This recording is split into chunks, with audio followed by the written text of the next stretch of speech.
So it's August of 2026. You probably have stuff on your vision board that you have wanted to do, complete, achieve, whatever the case may be.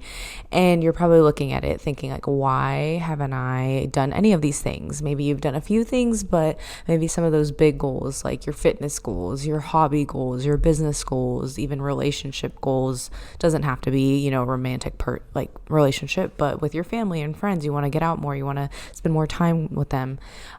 You haven't met those and you're wondering like why. I made this vision, like it was so great for me to like put it out plainly, be reminded of it daily, and I'm going to tell you why. It's because you are looking at it from achieving these big things, but you haven't taken into consideration realistically what you need to do to achieve those big things. So I'm going to tell you what to do instead. But before I get started, hi, my name is Victoria Garris. I am the host of Daughters of the King podcast. I love to talk about consistency. I'm a mom, a wife, and I just love to encourage Christian women, if you're not a Christian, it's totally fine, about how to basically live out a consistent life, a disciplined life, a life of self-control in a way that's not military style or like rigid, like a life that you can actually enjoy. And so follow along if you want to just keep learning more about how I learned how to be consistent and disciplined with my habits, my routines, so that I don't drive myself crazy and actually achieve the things that I want to achieve in this life. So I know that you're probably thinking, well, like, what do I need to do instead? I want you to think about what you want your ideal day to look like. And so what kind of habits do you actually want to be doing most of the time during your week? I know that sounds a little whatever, but that being said, what kind of things would you want to be doing in the morning? Do you want to get your workout in the morning or in the afternoon? What kind of things do you want to be doing middle of the day, maybe while you're at work? Your lunch break, do you want to be saving money by bringing your lunch, or do you want to maybe go out, get to know your coworkers, build those relationships? Those are decisions that you need to make in order for you to determine what kind of actions you want to be taking every single day. And so whenever we think of our vision board, we're so focused on these big items like make $1 million, make get a new car, whatever the case may be. And we don't think about the things that we need to do every day to get there. And so, for example, for me, I wanted to stick to this podcast for a year, and I had prayed and I had started different podcasts throughout the years, but this was the first time. It's finally going to be 1 year in September next month. And it's because I put on my vision board that I would podcast every month or whatever. It's just right there, like make a podcast weekly. I can't remember what the exact thing is because it's on my desktop wallpaper and whatever. But the point is, I made a commitment to showing up for that task every week, from scripting the video out to planning the time to film it, record it, and then scheduling it. Right now I'm committing to 2 a week. We'll see how long that lasts, because 2 a week can be a little much, I'm not going to lie. But all that being said is I focused more on the action that will get me closer to the goal that I want to achieve. And so you're probably thinking of the goal that you have right now, whether it's fitness, whether it's routine related. I know that a lot of the moms that I coach inside my 8-week program, Diligent Daughters Academy, they focus a lot on their morning routines. They want to make sure that they're getting time with God in the morning every single day before they start, getting the kids ready for school, before they head off to work, because they know that that one thing changes the rest of their day. Of course, we also learned that we can reset our day with God anytime during our day, because that's how good He is. But my point is that they want to get into the habit of that. And so instead of just throwing up on their vision board, like, get closer to God, it's like, okay, what can you be doing every single day to get there? And the best part about that is that you're actually strengthening your spiritual disciplines and your disciplines in other areas of your life. And so I'm getting back into running. I was a midfielder in soccer. I used to run on my own free time when I was a teenager, and I enjoy it. I like both weightlifting and I like running. And so what I've been doing is just like, okay, I need to get at least 2 to 3 runs in per week. It doesn't mean that I need to be running X amount of miles. I just know that as long as I keep showing up and just run whatever the Nike Run Club app tells me to do, I'm being consistent. And there's ways for you to actually like keep track of this progress that works best for you. I I have found that, yes, I like to track on my Apple Watch, but I actually have a calendar that I put little green shiny stickers on, and it's actually like really pleasing whenever I get to like put one on because I marked off, that workout for the day. And I want to encourage you by doing that. Find a way to keep track of that habit, but I also don't want you to get worked up about it, if that makes sense. And a lot of people think that discipline has to be this super hard thing. And I talk a lot about that on this podcast also to my clients, is that discipline does not need to be this like super rigid, inflexible thing. The fun part about creating margin or space during your week, during your day, is that you can move things around. And especially as a wife and a mom, I also work full time outside of my podcast and my coaching business. I am able to shift things around as priorities shift around. And does that mean that certain things are not important to me? No, it just means that sometimes my child gets sick. Sometimes a meeting pops up that I didn't expect, and I have to be the one not to freak out and like get super frustrated, but I have to remember, okay, I can push this up, move this back, move this around during the week.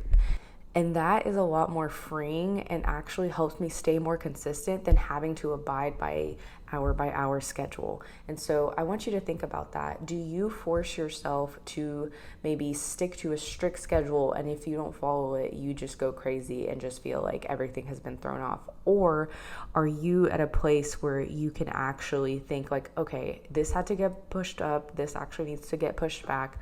What can I do now? Like, how can I refocus? I know that was a long question, but let me know in the comments down below. I would love to hear from you. But the next thing I want you to think about is what kind of week and month and even quarter, so 3 months, do you want to have? And the reason why I ask this is because, yes, you want to know what your day-to-day is, but also like weekly, do you have to do the laundry?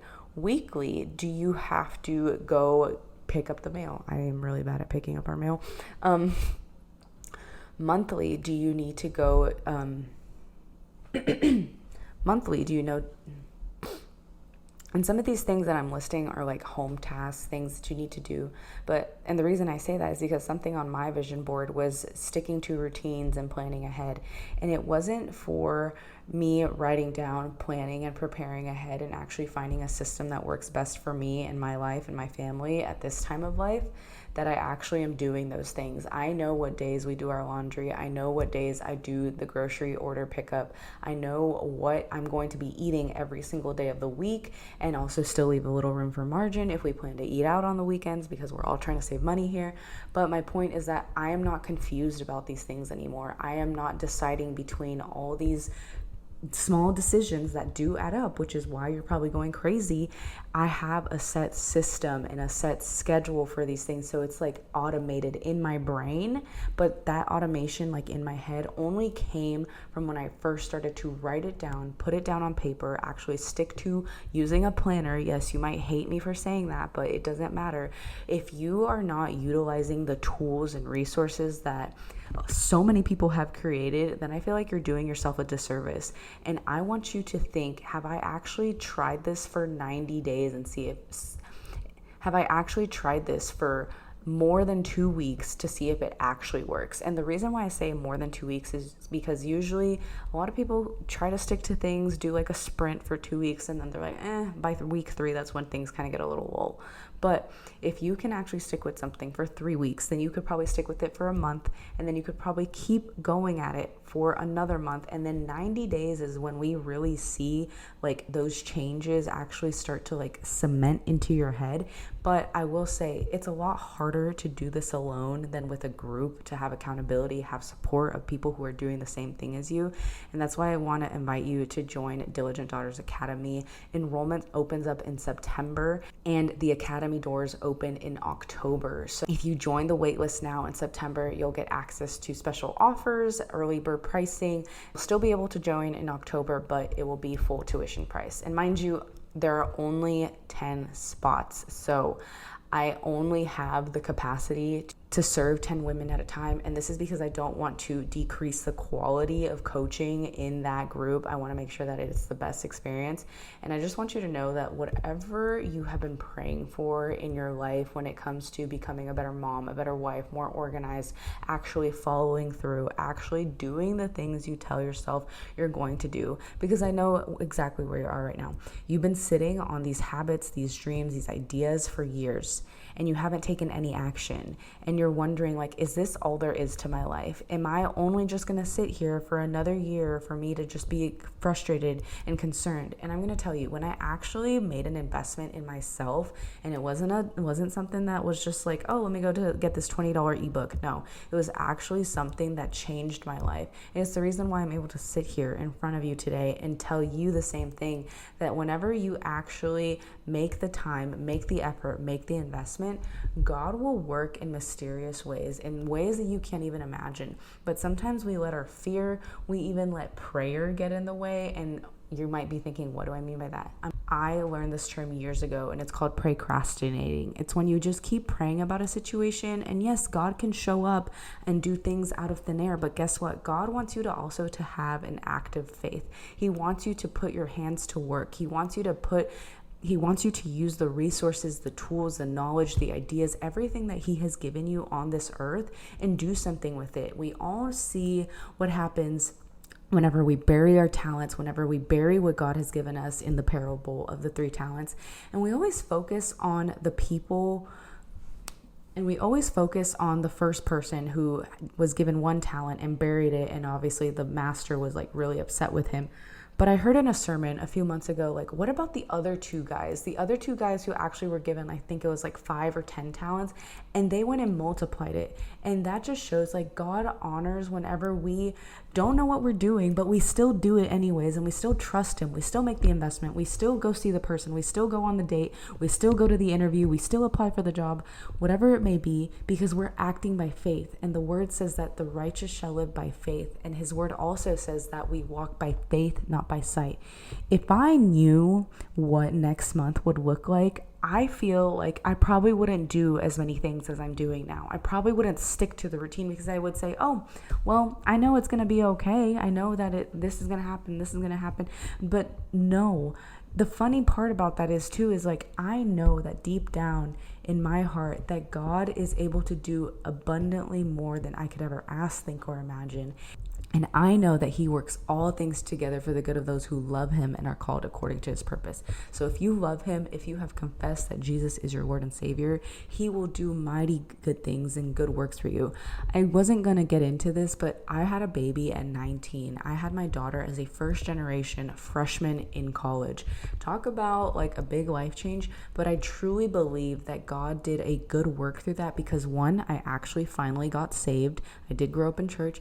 2, I was inspired and motivated to not be a mediocre mother, to be a mom who would actually take the time to allow God to heal me, heal my heart, heal my wounds. And 3, I was able to accomplish so much more than I can imagine. I was able to finish my degree within 4 years. I was able to get a really good salary coming out of college. I was able to put my daughter in a good school where we were living at the time. And I finally married the man that I had been praying for. I wasn't specifically praying for him, but God knew exactly who I needed, who needed me in their life for us to build this beautiful life that we get to live today. So all that to say is, you don't have to join Diligent Daughters Academy. Pray about it. Go join the waitlist if you're interested. But also, you can just keep listening to the podcast episodes. You can just keep staying subscribed to the YouTube channel. That's totally fine. If you join the waitlist, you'll also join my email list. So either way, you'll get to still hear from me there. I love to write and send you just an encouraging, motivational letter every Monday morning. So go check that out. And thanks so much for listening. I can't wait to see you in Diligent Daughters Academy in October, and have a good one.